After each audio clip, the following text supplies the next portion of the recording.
Hey guys, welcome back to the Mind Body broadcast with Austin and Marty. And today we are going to do another coaching topic. We're going to talk a little bit about how to potentially choose the right coach for you, realistic expectations for coaches, maybe what coaches might not be good for you and ones that may. And that we're not necessarily naming people specifically. We're just talking about Sure. different personality types and traits and things that you might find in a coach and different. I hate to say like styles of coaching, but different like Sure, let's go with that. I like styles. Yep, use styles. Sure. Yep. So we've talked about a lot of these topics, like little subtopics before, but we haven't really lumped it all into one podcast. So this will be a good little guide for you guys to kind of navigate the coaching landscape, because there are, obviously like everyone's a coach, right? I think pretty much. I mean, I know I can firmly say that if I go on my social media, there are more people that are coaches than aren't. We'll say that. Yes. I will shout out Ken Skip Hill here said to me, everyone's a prep guy. And my God, did I burst out laughing when this was 7 years ago when he told me that. And here we are. What is it now? 2019.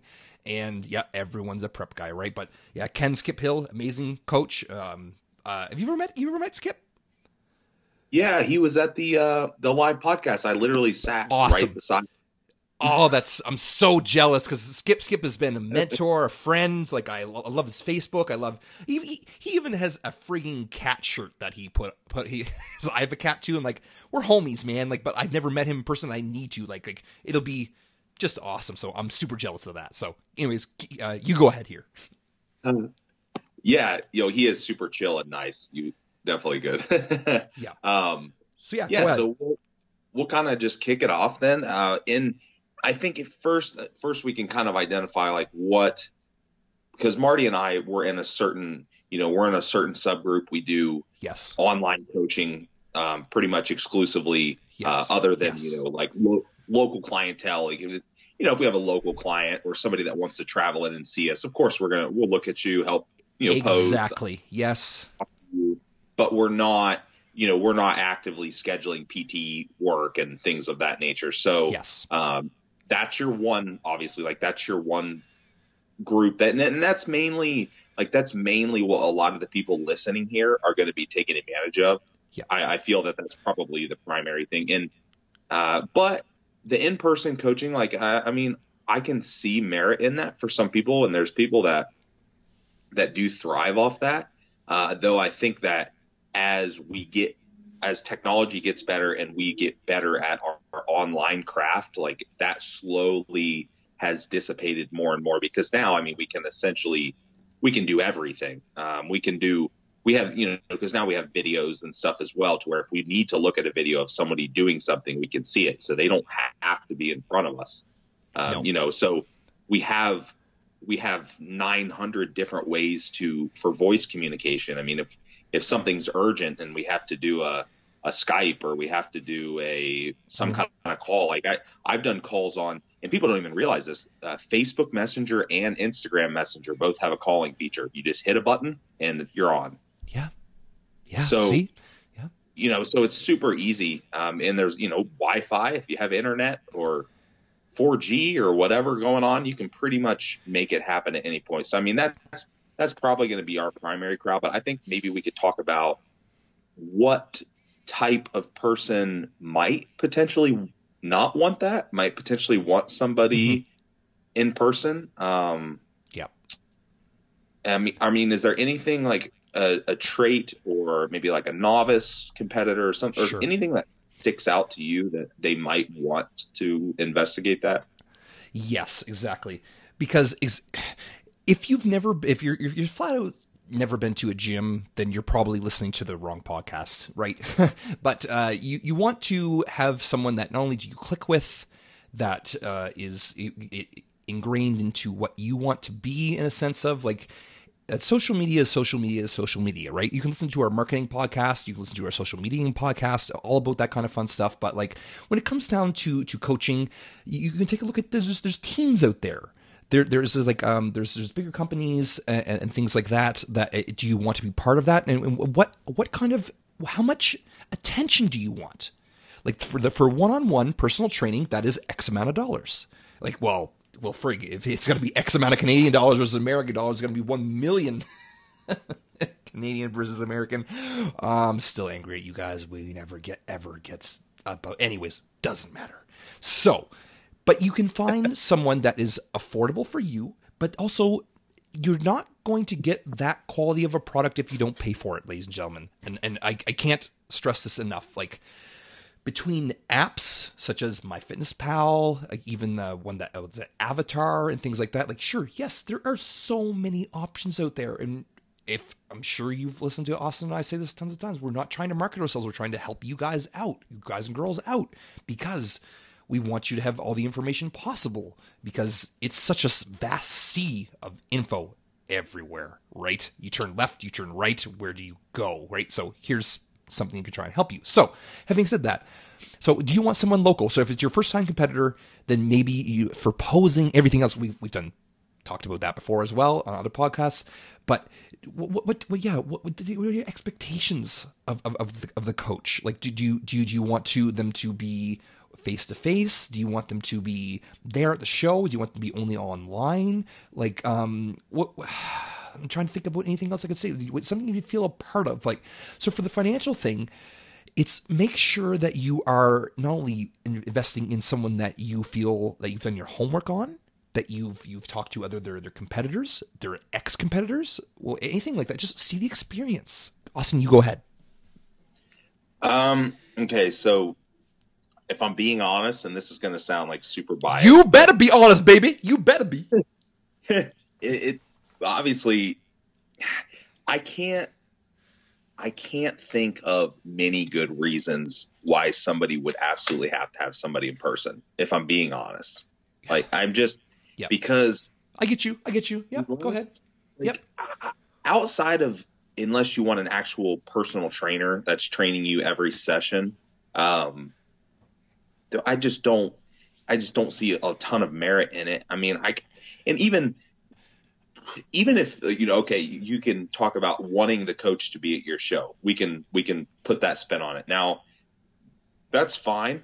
But if that was the case and you absolutely required that, just pick an online coach that lives in your area or lives close enough to come to your show or something. I mean, you know what I mean? Like, you can get away with it, but that's not a requirement. Like, most of the better online coaches are going to do, their service is not going to be altered at all, if they're present or not.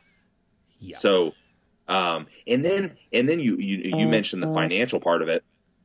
Well, that's also a good point, because if you're getting into the actual personal training component, I guarantee you're going to be spending more money, because, you're talking per session pricing now. That's going to get, unless you're getting some really good deal, it's going to get extremely pricey. And then you better hope that they're not charging you, if they're qualified to do your nutrition as well, you better hope that, they're not getting charged for nutrition as well. You know what I mean? So potentially you're spending a lot more money. Yeah. I don't know. I know it sounds biased, but, because we do online coaching, but at the same time, I just don't see a lot of benefit in it, to be honest. No, exactly. And so online coaching is it's becoming such a weird term. Like, even if you look at my Instagram or even Austin's Instagram or Facebook, whatever, our bios, like, I'm trying to think, like, do I want to put coach, online coaching, mentor? Like, geez, like, it's just because I don't want the term is being so slandered or something along the lines of that. Like, it just feels weird now. It's like the term life coach. Nope. I don't even list it on mine because I don't, cause it's like a, yeah. Like life coach. Like, no offense to anyone that's out there that has life coach, but just the term, like, I like to think that I try to help people in their lives through coaching, but I don't want to say I'm a life coach because it just sounds, I'm not Jesus. You know what I mean? Anyways, Austin, you take it away again here. Well, I was actually going to say, and this might be a bit of an exaggeration, but now it's almost like if you put online coach, I think it's a great thing to put your company name, or like on my Instagram, for example, I have my company name and I have kind of my slogan or my mantra on there. Sure. And then like my link tree with all my contact info and all that stuff. But simply putting online diet coach or DM for meal plans, or you know what I mean? Like, yeah. That is as bad as putting 5-time nationally qualified on your bio. Yeah. And that's where it starts. Go ahead. Sorry. I think like those things are equally as annoying. So yeah. It just kind of drives back to like what is the person's qualification. So this is really how to get a coach too. Is like if they look good and they have done a show, that does not make them a coach. Okay, listen, people. I've seen this more than enough times. I know Austin's going to beyond agree with this. Is that I've seen people that they competed once, they competed twice. Before you know it, they're an online coach. Are you frigging kidding me, people? You are now taking your plan that you took from your coach and you're giving it to other people and you're taking money for that? Oh, yeah. My. Yeah. So one of the most flattering things that I've had happen, it finally happened. I remember when John Meadows, hi John, hope you're listening once. Just kidding. But when that blew up, when that guy stole his plan and put it up, and John had the argument about it, and like he won the lawsuit, and like I remember because I always say, can you send me your previous plan? I don't care, blah, blah, blah. And on my new client intake application. So they sent me the plan, and and 2 or 3 times I've got back the exact same plan that was mine. So someone sent my plan to them, and that was the plan I was doing. I'm like, this is awesome. Like, I've made it. People are plagiarizing me. Yes. Awesome. So it's just so pay attention to this, please, people, because like it's out there, right? There's recycled garbage. Like a plan's a plan. You've listened to our podcast. You know who Austin and I are. Like there is value in this stuff. Like, and so. And no, we're not $100 a month coaches. We're not, because that's if that's what you if that's what you want, if that's where the avenue you'd like to take, that's cool. There are lots of very affordable options out there, but we will go into in depth. I know, I you know what? I would love to actually. We should do this, Austin. Some funny point. Like I'll do like a photo shoot or a show or something, and like I'll coach you, you coach me, just because I bet it'd be like the same thing, because I just know for a fact that Austin coaches so damn good without having to be coached by him. It's just awesome.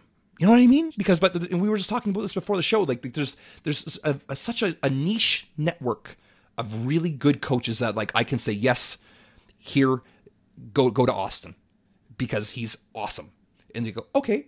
And the same thing, like there's a network here, and I've done that before, and you know you've done that before. We've referred to other people, but like ask a coach who's a good coach. If they can't say it's only me, then run away. There's some red flags for you. Go ahead, Austin. Right? Yeah, of course, and I mean some of that used to be an ego thing or whatever, but that would be ignorant to say. I mean, and two, you know as well as I do that. In the initial plan that you get from somebody's it's really only as good as the coach that's operating behind it, because I mean, it's really comes down to the changes, everything beyond that point. You know, that's really where the magic happens. And we've had this discussion before. I mean, you essentially have 2 people that start in the same spot, but where they are 6 months later is much more telling. You know, so it's definitely gonna vary a lot, but I do actually remember that specific instance where in John's case, it was worse just because these were like his 12-week programs and stuff. So of course, like fully plagiarizing the whole entire thing. Yeah, that was obviously like a bigger issue. And I do remember that, but as far as like getting copied, yeah, I mean, that's going to happen. And hey, and now you even have instances where coaches will mentor other coaches and teach other coaches, or educate, or, you know, whatever term you want to use. Sure. And I know damn well that the guys that I mentor are going to be using a lot of this stuff. I mean, that's But that's the point, though. That's what you're paying them for. You're not. Yeah. Right. Keep going.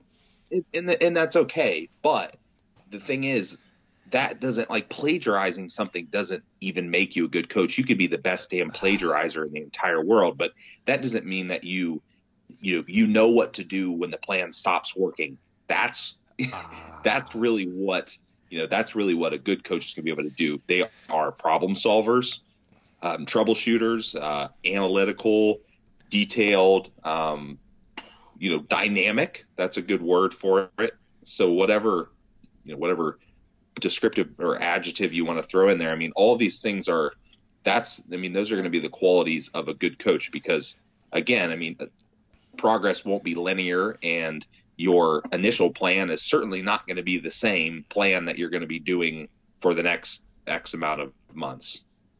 Exactly. Yep. I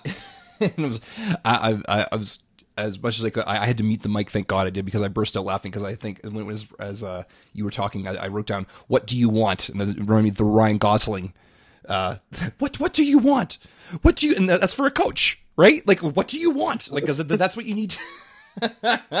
See, I can't hold it in anymore, because like, you have to.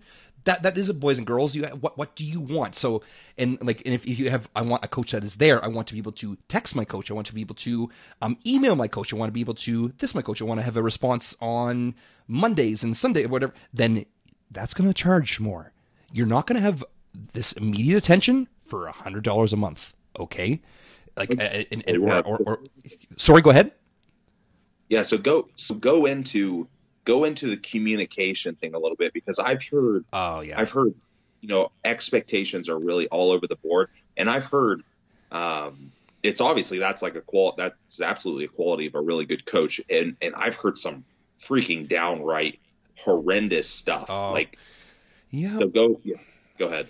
So exactly. So if you, especially the texting or the messenger, whatever, WhatsApp, you name it. If you, and like, I don't even want to know the amount of apps I have on my phone. Like, Austin and I's primary method of how me and my homie hang out is Facebook Messenger. And, we're pretty good at getting back to each other, right? But we know how busy each other are, and that's the thing. But if you want the lightning quick, like if your coach is not your friend, let's go with that too. Right? Because not in a sense of like as in they're not going to be the ones showing up to hold your baby. Maybe they are.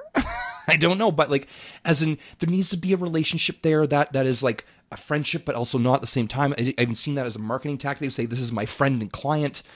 And it's like, okay, but and I care about all of my clients. You, my boys and my girls, you guys know this for sure. However, it still needs to be professional, and we need to go into actually, you know what? We are here. Like, I've seen some horrendously unprofessional communication along the lines of asking girls for check-in photos of naked. Have you heard of this stuff, Austin? Oh yeah. Like disgusting. Like, come on, people, like, as in, like, not only, like, girls, especially girls, if you have a male coach, and he says, I need to see you naked to make sure that your glute lines, whatever, get rid of that effing coach now, last year. Don't even get your money back, because that's why Austin and I are here. You can hear how fired up I am about this, because that's creepy. Like, give me a thesaurus, and I'll just go off on that. But so there's definitely a topic to stay away from is that. But it's so communication is like, yeah, because like I do, like, especially on, and I even put up a kind of a global warning on my team thing there that I have for private Facebook group, is like, I had a competitor this weekend. She came in first. Hi Haley. And she did really well, and I was busy. I was there at the show, and the local show was this weekend here. It's March 18th as we record this, whenever it comes out, 2019. And it's I was there for her, and like, but she was paying for that, and she knew that, but here we are. And then I said to everyone else, I said, listen, I'm very busy. You guys know that I'm busy. Chill out. I'm here. The service is not going away. And anytime that I have messed up, guess what I've done? I've either given refunds or I have extended my coaching. What's your thoughts on that, Austin? Yeah. I mean, I think it's you're paying for time partially, Exactly. right? I mean, you're paying for the person's time. I mean, and that's the thing that I really like I get people that are maybe business owners or they have, really, I don't know what you want to call it. I'm trying to look for a word, really taxing jobs or high pressure jobs, like they're executives of something, something high up like that. And they understand the value of like appointments, times, time management. Because here's the thing, as coaches, we have two ways that we can potentially extend our business, because look, you're out there at your job. You want to get raises every, quarter or 6 months or every year, right? Or a bonus or something, because you don't want to make the same exact amount of money every year. You want to advance in your career. Why? Because you're getting better at it. You have more experience. You've been there longer. Well, we want to do the same thing with our business. We don't want to just do the same every single year. And yeah, of course, it's not just we have to get super rich, but at the same time, like we want to advance every year and see our worth. So we can do that in one of two ways or both ways. We can either have more clients or we can charge more for a better service. Now, there's a cap on the clients. Like, you're only going to get that balance of service and quantity of clients to an extent. Like, it's going to start swaying to the quantity part if you get too greedy with it. So, that's also what you're paying for. I had a conversation about this yesterday via email with a potential inquiry. He was super cool about it. He, and I'll say, like, there's people out there way more expensive than I am. I'm like, yep. It's not like it's astronomical or crazy or anything. I'm competitive with most people.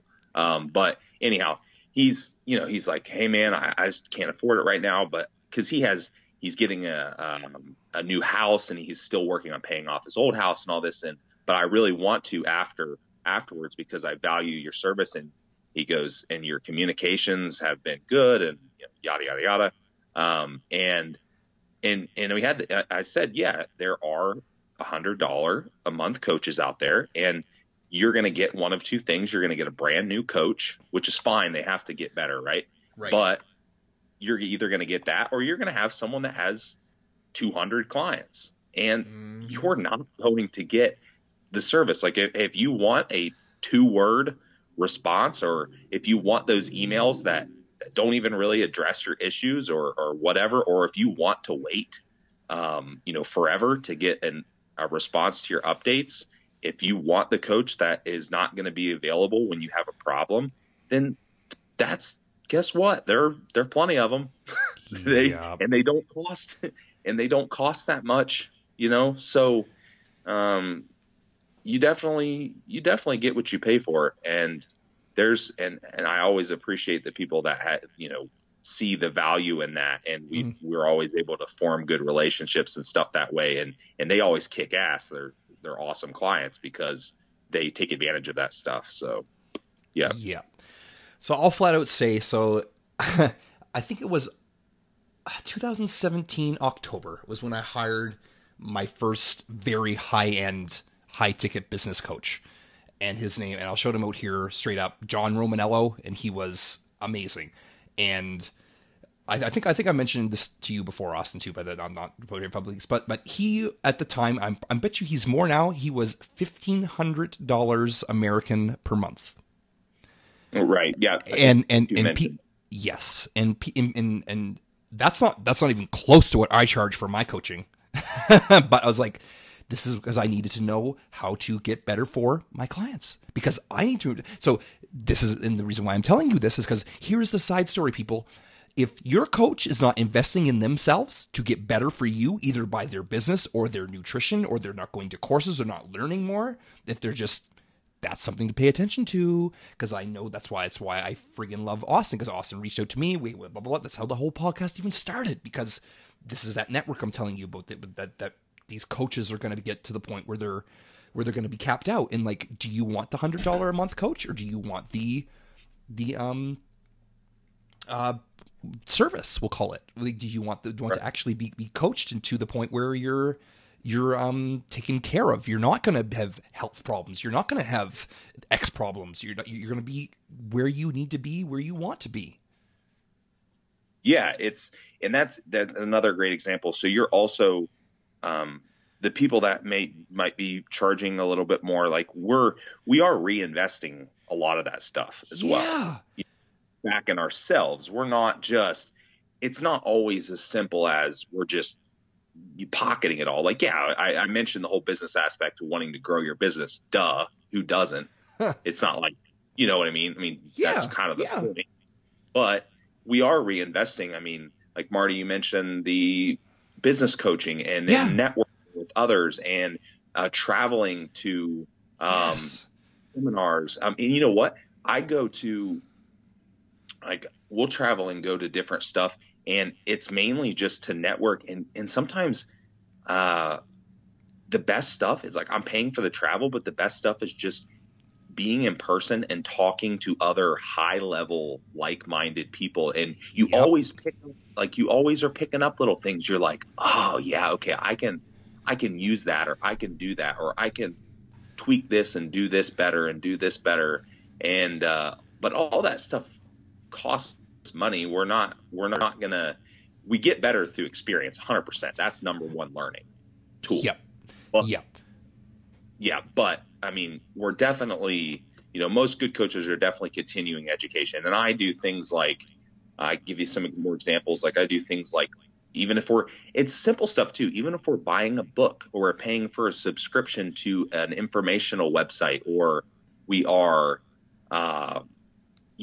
paying for someone's time, like the business coaching, I mean, all that stuff costs money. So that's where why our prices are going to reflect that. Yeah. The amount of times like I've seen, especially like locally, there were some other coaches around me, and I was paying attention and seeing them. Where were they reinvesting their money? Like were they trying to make themselves better by either business or marketing, or even just flat out information? Like as in, like already, like I was supposed to go to see, and it didn't work out because like of whatever complications with our flights. Where Austin and I were going to meet. We were going to go to Ohio. I was going to fly out. I'm going to meet up with my homeboy. Finally, be like, oh, Austin, I missed you, man, so much. And I have that kind of fun stuff. But Dr. Scott Stevenson had a seminar with John Meadows, and I was pumped because I've how many times have I talked about John, right? And I was finally get to meet the damn guy, and then nope. And then my buddy Brian was going to come with me. And things just didn't work out. But that's the thing. Look, Brian's 45. Not to put you down, Brian. And I'm 33, and we're still frigging learning because we love this stuff. That's how to pick your coach. If your coach is not growing, get rid of them. And you know what? Funny enough, when I'm talking about some of the local coaches I know that charged, I would say way too much versus what I thought they should have been charging. They weren't growing. They were too busy either putting other coaches down, or they were not trying to grow themselves. They were putting their money towards other things. And it's just it was wild to watch. And like, and I'm sure you would agree with this too. They'll weed themselves out, right? In other words, they'll just kind of slowly disperse into the background. And I remember one of the chats when I was with Scott Abel sitting on his deck, and he's like, have you heard of so and so? And I was like, no. He goes, exactly.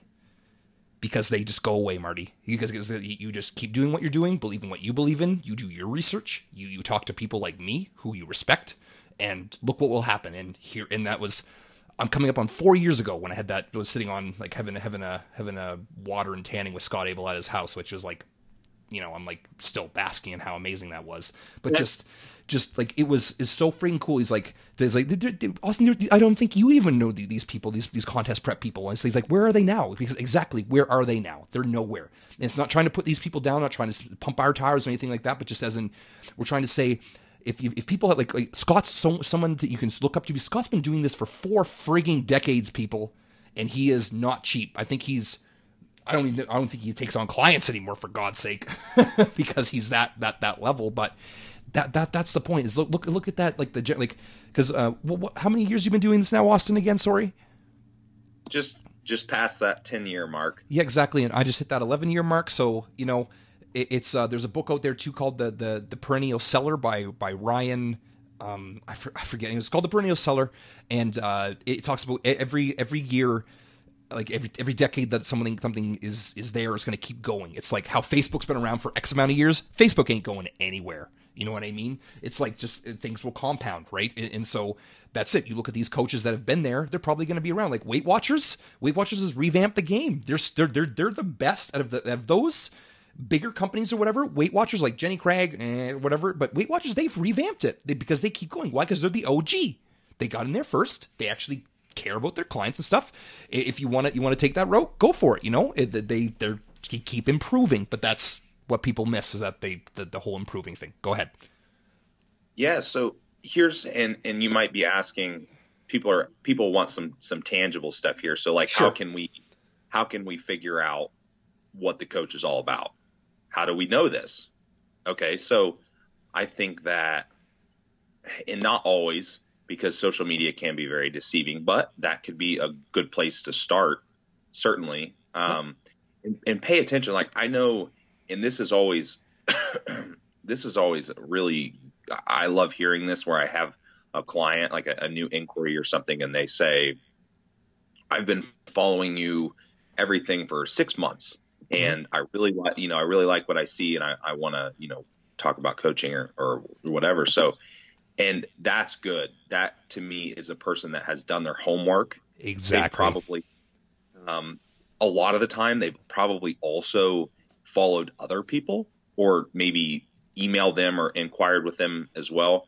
So, yeah, I mean, I will say that there are plenty of people out there that they probably portray themselves differently than what they actually do in terms of coaching. It definitely happens. I mean, you can't avoid it. It's social media. I mean, there's how many people out there that they have a whole fake social media life and a really terrible, So, yeah, I mean, it totally does happen, but it is one place that you can start, and then couple that with also talking to the coach. Hey, if you email someone and want to ask them a question and just learn a little bit about them, there should be no hesitation from them to answer you. There should be no issue with that whatsoever, because you're building a relationship, and you're also, that person should have nothing to hide. You know what I mean? Yes. Like if they are portraying something online, and then you go to try to inquire with them, and they're very short with you, or they don't really address your concerns, or they are not personable, or whatever, that should be a red flag. I mean, you right there, you don't go any further. Stop, so, but yeah, you talk about the continuing education, you can look at the stuff. I mean, what people post and stuff, that it can be helpful, depending on how genuine they are. I mean, if you talk about material things, like if somebody's posting more and more pictures about material stuff and flaunting than maybe educational stuff and useful things, that could be a red flag, right? What do you mean, like Ty Lopez? Like Ty Lopez? What are you talking about? Yeah. And that's not to say that I totally want I totally want good people to be successful. So, hey, yes. if you have completely worked your ass off and you bought a new Corvette, good for you. Yes. I don't, of course. like, there's nothing wrong with that. That's cool, because you earned it. You've worked your way, but yeah, I mean, there's definitely a fine line there between,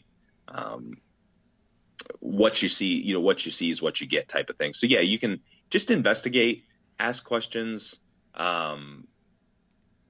inquire with a few different coaches, and what's even better? Ask people that have worked with them. Yeah. That's what I mentioned that. You got it.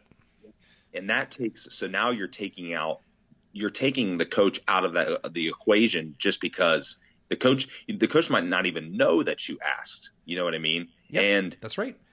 Sure, there could be, you might run into a bad experience here and there, but even here's the thing: a good coach that is passionate about what they do and yada yada yada, their bad experience is not going to be because they weren't a good coach. It's just going to be because of something else, like the person financially, there was an issue, or the person run into a health issue and they had to stop, or something. I mean, it's probably not going to be, yeah, that guy was a complete dickhead, so I stopped working with him. That's not going to be the response. And I tell people all the time, I've had people that they have asked me questions and they're like, I've just had a lot of really bad experiences with people. So I'm just not really sure that I know everything sounds really, really good, but I'm not totally sure that I'm not going to get burnt like I have in the past. I said, that's great. That's fine. I understand. And it's your money.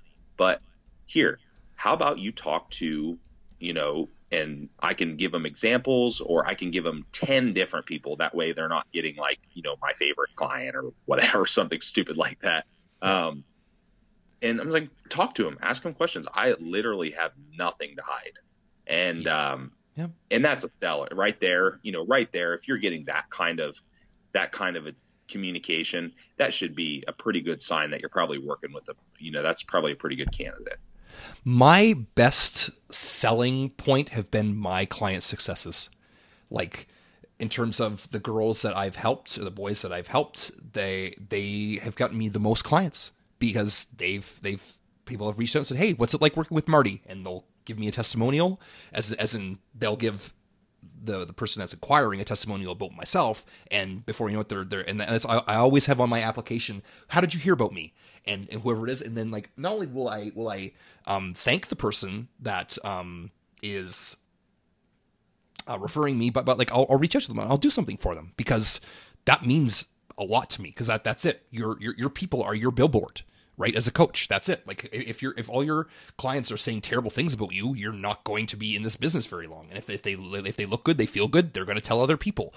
It's one of those things too. And I always encourage that. I'm like for feedback. I'm like tell me when I'm not doing what you expected, or vice versa. Right? Like if I'm telling you what to do, you should be telling me what to do. What did we just say? Expectations, right? About the coaching, and then not every coach is for everyone either, right? Like, as in, there's some time, I don't think we talked about this yet. I don't know we talked about it before, but you are not necessarily going to get along with the coach. Like, even like, let's say, like if I didn't really like Austin's hair. Austin, your hair is great. Don't change it, man. It's like if his hair was bad and I didn't rub, and so you don't need to be with that coach, even if they're really, really good at what they friggin' do. You don't need to be with them just because they're that good. Also, we should touch a little bit. I'm going to let you talk about this first here, Austin. Let's talk about a little bit about something politics. What would you like to say about that? Briefly, because we could even make this an entire podcast, but let's just make it. So are you talking about, I'm assuming you're talking about like people playing favorites? Yes. Okay. Yeah.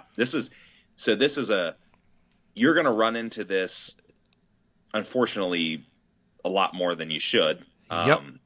You being the listeners. And so here's the main time you're going to see it. Big ticket coach is working with a bunch of really high ticket clients, and Sure. High ticket, I mean like not good clients, because personally, I don't think high ticket necessarily means good client. I'm like, obviously it's really good for marketing, because Sure. You're like, hey, I work with, all these pros, but they're unfortunately, like a lot of the time, that takes non-high ticket client way down on the totem pole. So they get, while they may be all over their,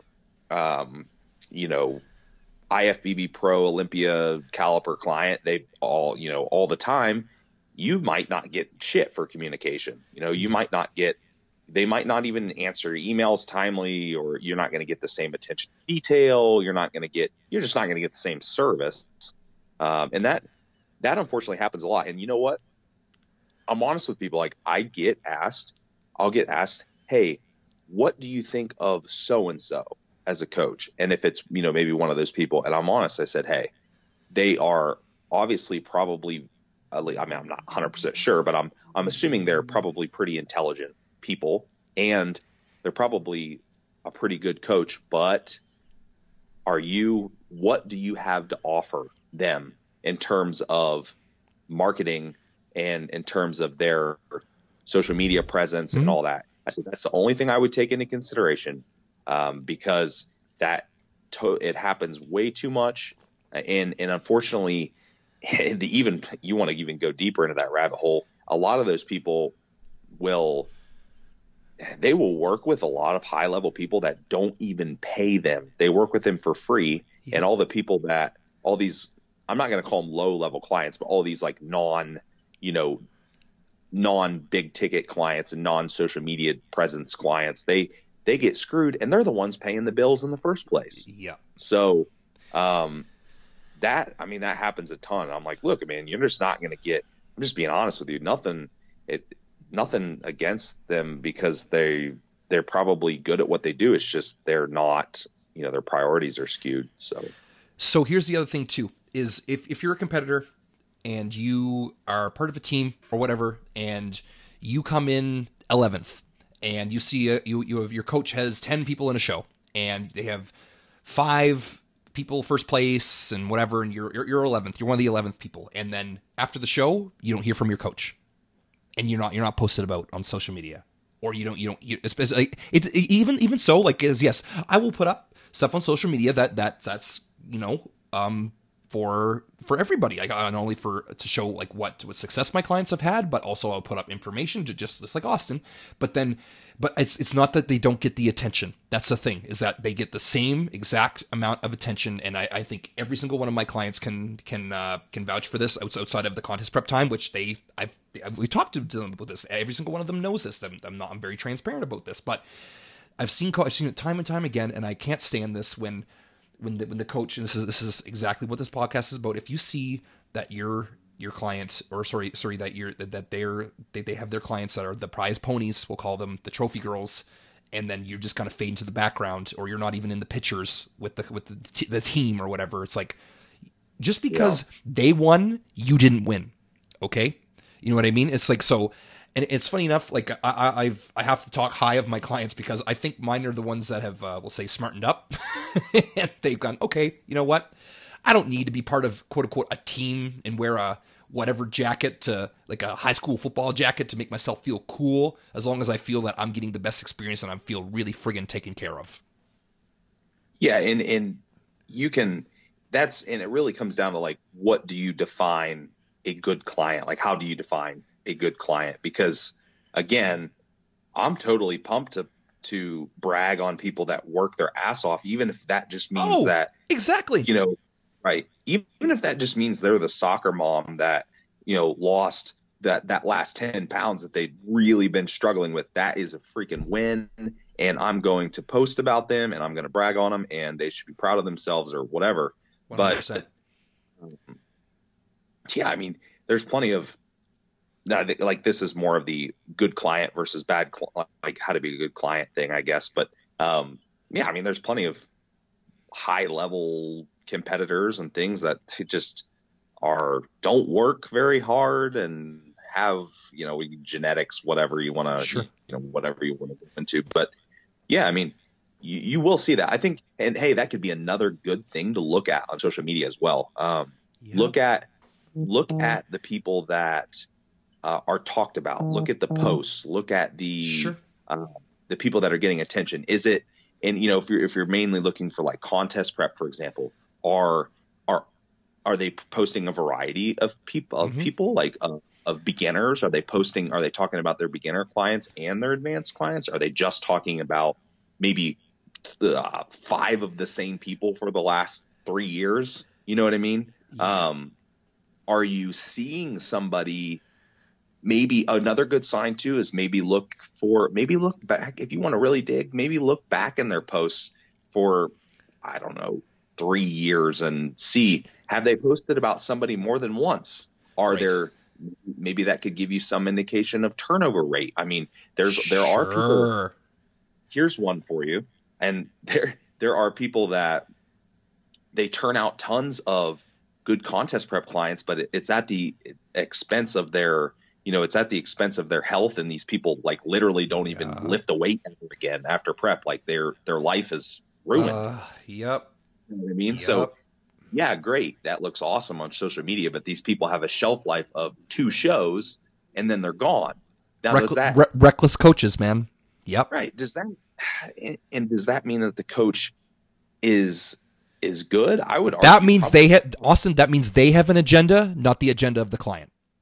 Right. I would say probably not, because it's perfectly reasonable to accomplish that short-term goal of succeeding in your show, and also not hating yourself for the next 5 years after that. Oh God. Yeah. The amount of client care that we don't see there is astronomical, in a sense of you'll see someone do the show, they'll look great, and then they'll try to approach the coach and say, hey, you know what? Like, and we've talked about this, the 2 to 3 year showgirls, right? What do we talk about? Right. And then they go and say, hey, you know what? I'm not really liking the gym anymore. And Eric Helms gives a dynamite talk on this about like finding out why you're actually doing this.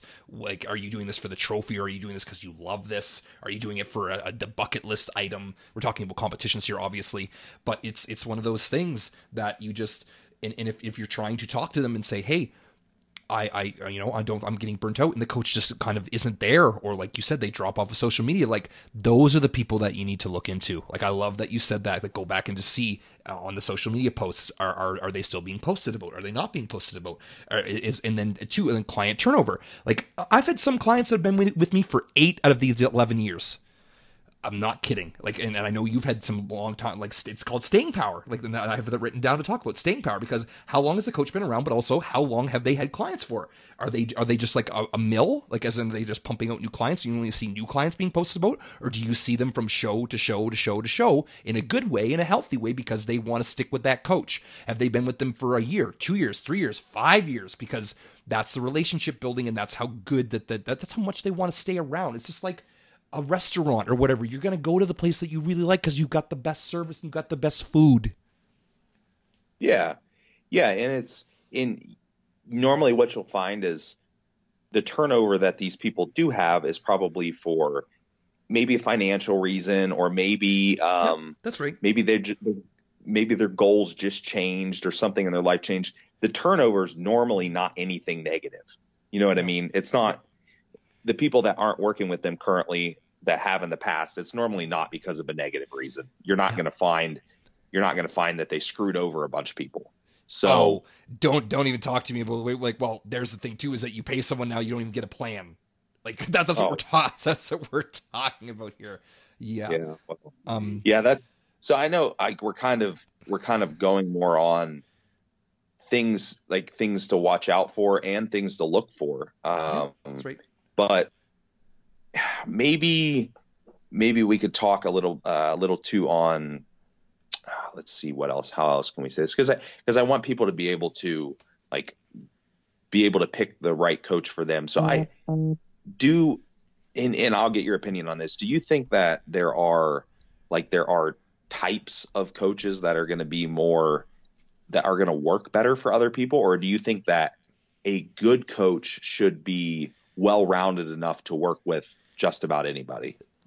Yes and no. You know what? Because the coach, like, I don't have a coaching style. I don't put people in a box. I adapt to them. I coach to them, just like how we talked about before, how, like, on assessments and things like that certain assessments are some questions are going to be more highlighted than others, and others are not. So that's adaptation. But then there are some, as we already talked about this here on this podcast, that there's just some that you just won't necessarily click with. There's just someone that you won't click with. Like, maybe their personality is not for you. Maybe you need someone that's more down the psychological aspect of things. Maybe someone just wants just the numbers, and they're a robot, and they turn around and let's go. So that's my opinion on it. Yeah, I think so. And I think it is safe to say that your better coaches that have good, are personable and have good grasp on psychology, their range of clients is certainly going to be way bigger, for sure. Yes. Yeah. That doesn't necessarily mean that they're going to work with. They're not going to have a couple of people in there that don't jibe with, but they're certainly going to be able to appeal to a lot more people, and that's another good indicator there of the communication and the grasp on all facets of coaching. And I always say this too, like, variety is great for a coach, because variety teaches us more. Take a look at a sports team. Take a look at a definition of, like, a hockey team. Every single one of those kids on the hockey team are different individuals. And yes, of course, there's the blanket coaching that the coach, when he talks to the team, and then when the coach talks to the individual. And that's That is how you can get, if there's a good coach. Think back, if you've ever played sports or whatever, you've been part of a drama club, whatever, you went into a musical group, whatever, you'll have teachers that have stood out to you because they've taught the class and they taught the individual. And that's how you should be looking at your coaching process here. Right. Yep. It's a good, someone with those skills is definitely going to be adaptable, and they're definitely going to be able to work with that's right. a variety of people. I will say, like, I can firmly say that a lot of the very difficult situations that I've worked with that other people might, shy away from, those have taught me the most, and those have made me a lot better. So, don't necessarily think that just because a person is working with only, these super duper awesome contest prep clients, well, they might be very one-sided in their skill set. You know what I mean? So, if you notice somebody has variety in what they talk about in terms of information or what they post about in terms of clientele, that's a good sign. I think that's probably a good sign that they're going to be adaptable. They're going to be problem solvers, critical thinkers, and so on. No, that's it, man. I think that's perfect. I think we gave a lot of information on how to pick your coach, because that was the one I was thinking of that we did the podcast on, was how to be a good client, but now we can say how to pick a good coach, right? So there you go. There it is. Okay, well, ladies and gentlemen, thank you for tuning in once again to the Mind Body broadcast, and from Marty and Austin here, we'll catch you next time. Thanks.